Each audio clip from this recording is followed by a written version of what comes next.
Berarti lu yang nggak dianggap, Bu. Omelin dong anak lu. Kenapa lu ngomelin menantu lu, menantu lu masih peduli berarti sama lu, masih ngasih duit sama lu gitu kan. Ibu mah gitu. Hola netizen yang tercinta, Eva menurung ibu Virgon menyebut Inara Rusli pelit hingga serakah soal uang. Eva menyebut kalau Inara mendapatkan uang bulanan sebesar 70 juta rupiah dari anaknya. Namun, Inara disebut hanya memberi 300 ribu rupiah kepada ibu Virgon saat Natal. Pernyataan Eva itu sontak membuat Inara dihujat oleh netizen yang terhormat, hingga ada netizen yang tercinta menyebut Inara Rusli jahat ke mertuanya sendiri, hingga Inara pun dengan kalimat menohok dan menjelaskan bahwa ia tidak seperti yang dituduhkan. Inara menyinggung bukti transfer selama ini ke mertuanya. Namun Inara mengaku tidak akan menunjukkan bukti-bukti transferan tersebut karena menurutnya itu adalah sikap pria. Inara juga menegaskan bahwa permasalahannya saat ini dengan Virgon bukan dengan mertuanya. Eva menurung seolah kesal dengan Inara Rusli yang sudah menghancurkan nama baik anaknya, hingga ia mengungkit jika Virgon tidak pernah memberinya apa-apa pasca anaknya itu menikah dengan Inara Rusli. Eva juga mengungkit sikap Inara Rusli yang tidak pernah memberikannya emas ataupun hadiah. Nah, gimana nih menurut netizen yang terhormat? Silahkan berkomentar ya. Orang gila itu tidak pernah merasa bahwa dia orang gila. Dia tidak pernah mengakui dia orang gila. Sama seperti orang jahat itu tidak pernah merasa dia jahat. Kurang lebih begitulah, paham ya? Menurut aku kalau nggak mau diomongin orang dan tahu fansnya banyak, termasuk aku ya, fans lagunya ya, tapi bukan fans orangnya. Alhamdulillah sih dari dulu aku hanya suka sama lagunya bukan sama orangnya. Kenapa? Ya karena ya begitu, menurut aku nggak kayak Ariel gitu ya. Jadi aku hanya suka lagu-lagunya. Nah sekarang aku bukan juga membela Inara karena jelas dia juga salah. Salah kenapa tanpa pikir panjang dia harus nge-up perempuan orang ketiga itu, mukanya, orangnya, chatannya, semuanya gitu. Kenapa? Sebagai istri sah, sebagai permaisuri, jangan mau tangan kita, mulut kita dikotori sama orang ketiga gitu. Ya seneng aja orang ketiga jadi beken, orang jadi tahu. Mereka mah seneng, memang maunya gitu. Itu kesalahannya Inara. Kurang sabar, tapi balik lagi sebagai orang yang disakiti. Siapa sih yang bisa sabar? Siapa sih yang bisa dengan bijaksana menghadapi laki-lakinya, pasangan kita selingkuh dengan notabene perempuan segitu aja gitu, bukan dapat princess apa gitu, pasti sakit gitu. Jadi seorang ibu menurut aku inilah orang yang harus jadi penengah, harus jadi bijaksana, bukan hanya memihak. Udah jelas nggak mau dibilang salah anak Anda, salah berselingkuh. Jangan mencari kesalahan jadi kesalahan Inara sebagai seorang istri. Nggak ada yang nggak pernah salah sebagai manusia, nggak ada yang nggak pernah salah sebagai istri. Tapi udah pasti kesalahan yang besar adalah selingkuh, mau perempuan mau laki-laki. Nah ibu harus menyelesaikan ini, bukan menyelesaikan hal-hal yang lain, masalah uang, masalah gitar, masalah yang kelakuan Anda yang lain tidak bisa ditolerir. Yang mana? Itu jadi aneh lagi gitu. Sekarang masalahnya anak Anda selingkuh. Itu aja yang diberesin. Suruh Inara jangan banyak ngomong, dia udah minta maaf, udah cukup, jangan up lagi. Bersihkan, selesaikan secara kekeluargaan kalian, orang tua, mertua, anak, istri, atau suami istri aja, jangan ada pihak ketiga. Selesaikan dengan baik, mau cerai mau gimana, sudah tidak, jangan menguntungkan salah seorang dan jangan menyakiti salah seorang. Bercerailah dengan damai. Halo netizen Gang Budiman, Aiman di sini, bukan email. Terlepas dari ibunya sering batuk, tapi aku agak gregetan saat masalah satu pernyataan ini. Pada intinya secara general dibilang kalau misalkan suaminya selingkuh, istrinya introspeksi diri. Kayak itu gimana sih teorinya? Yang disuruh introspeksi istrinya gitu, yang buat kesalahan suaminya. Kayak bingung. Orang mah kalau misalkan suaminya ada sesuatu yang ngomong langsung, caranya bukan selingkuh, diskusi sama istrinya gitu. Perselingkuhan tuh bukan sebuah pembenaran. Aneh banget di sini kan jadinya kayak selingkuh jadi sebuah pembenaran gitu, terus istrinya suruh introspeksi. Bingung konsepnya saya. Benar deh. Dah, Assalamualaikum. Ibu, kalau ngomong nggak usah teriak-teriak atau nanti makin batuk. Sebelum diwawancara, minum OBH dulu. Biar nggak 70 juta.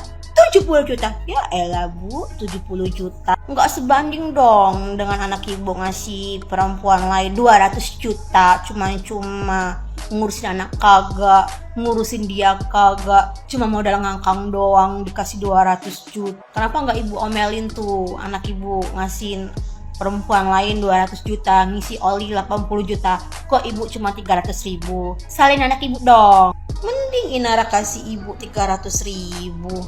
Kalau modelan mak mertua kayak lu nyinyir gitu bu ya, gue kagak peduli bu. Buru-buru mau kasih, ngeliatin lu aja kagak mau. Gue bu ya, kalau punya anak modelan Firaun, gue bakal marahin anak gue bu. Kenapa? Lah, orang lain dikasih 200 juta, untuk oli 80 juta. Nah lu kagak dikasih apa-apa bu. Padahal lu yang ngelahirin anak lu. Tapi orang lain nikmatin hasilnya, cuma modal ngangkang. Lu berarti lu yang gak dianggap bu.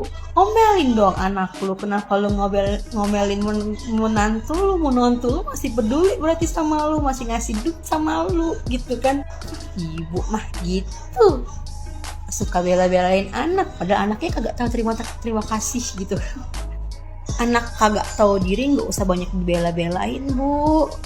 Anak kagak tahu diri gitu bu ya, nggak usah dibela-belain. Ingat ya, 200 juta sama 80 juta untuk perempuan lain sama untuk oli motor bu. Berarti lu cuma dianggapin apa bu? Aduh, kasian deh bu. Semangat marah-marahnya. Kenapa harus merembet kemana-mana ya? Bukannya fokus mengenai anaknya yang selingkuh, ini malah mengumbar semua kebusukan si istrinya.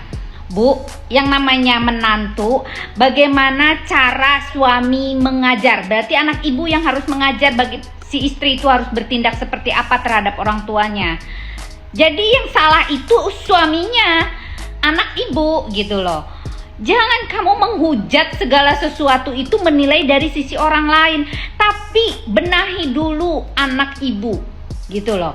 Nah sekarang uang yang menurut dia katanya setiap bulan 70 juta, apakah mengalir langsung ke istrinya atau ke istri-istri yang lainnya atau istri yang mana gitu loh.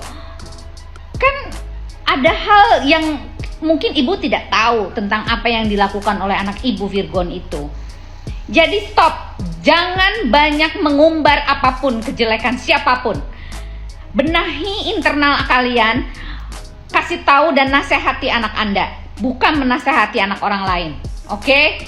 Ibu sebagai orang tua harusnya bijaksana dalam menanggapi hal ini. Jangan memberikan atau mencari masalah lain gitu loh. Kalau seperti ini artinya ibu menaruh genderang perang juga terhadap netizen gitu loh. Udah jelas netizen itu murka karena apa? Karena kelakuan anak ibu yang selingkuh itu dengan perempuan mana gitu loh. Please, jangan menjadi konsumsi publik. Ini merusak mental orang. Ini bukan contoh yang baik untuk kita semua para netizen. Banyak anak kecil yang menonton ini. Stop bu, jangan ibu lanjutkan berkuar-kuar seperti ini. Ini tidak bijaksana dan ibu kelakuan seperti anak kecil. Paham? Salam, Rita Gading. Mami mau share aja nih, kayaknya Mami termasuk cewek-cewek yang gak bisa bertahan di hubungan yang tidak direstui gitu loh sama orang tua pasangan. Ya mungkin ada beberapa yang berhasil atau masih bertahan, tapi kayaknya kita kan niatnya untuk menyatukan dua keluarga menjadi satu. Tapi kalau misalnya kita tidak diterima, ya kayaknya berat aja gitu langkahnya untuk menjalani rumah tangga. Dan contohnya banyak, ya kan? Salah satu keluarga yang gak suka sama kita menjauh dari kita, menjelekan kita. Kayaknya mental gue gak sekuat itu tuh, ya kan? Lebih baik, lebih enak, hidup kita damai kalau misalnya kita bisa diterima di keluarga pasangan kita, disayang sama mertua, ya kan? Jadi kalau misalnya baiknya kita diterima gini loh, Kalau misalnya kita curhat masalah keluarga, jangan sebagai cewek jangan curhat ke orang tua cewek. Ya, lebih baik kita curhatnya ke orang tua laki-laki, ya kan? Jadi kalau misalnya kita cerita nih keburukan pasangan kita, misal suami, kita cerita ke ibunya, mah sini ini begitu si abang gini, pastikan orang tuanya, oh yaudah nanti mami nasihatin, nanti mama nasihatin misalnya gitu ya kan. Tapi kalau kita curhat ke orang tua kita dengan kejelekan atau keburukan pasangan kita, pasti orang tua kita nggak bisa nerima, karena anaknya kok anak gue digituin ya kan. Jadinya tuh bakalan ribet lagi. Kita udah baikan sama suami, orang tua kita masih ngambek tuh sama suami kita. Nah gitu pentingnya kalau kita diterima di keluarga suami, jadi ada tempat keluh kesah, ada tempat curhat gitu loh. Kalau misalnya suaminya aja kita udah mulai kecium buruknya gitu ya, jeleknya, kita mau curhat ke keluarga suami juga nggak akan diterima. Udah lu cerai aja, lu bisa aja, dari dulu juga gue nggak suka sama lu gitu ya nggak. Kayaknya kita nih, bukan kita, mami mentalnya nggak sekuat pasangan-pasangan yang mau bertahan ya dengan keajaiban direstui setelah menjalin hubungan pernikahan. Mami tidak. Lebih baik mami menyelesaikan dengan baik-baik. Kalau misalnya nggak diterima, ya udah, memang bukan jodohnya, seperti itu ya. Jadi harus banget dipertimbangkan, karena pernikahan itu adalah ibadah seumur hidup ya. Berpisah itu nggak semudah kita kayak putus pacaran gitu loh kalau udah nikah ya. Terus dipikirin deh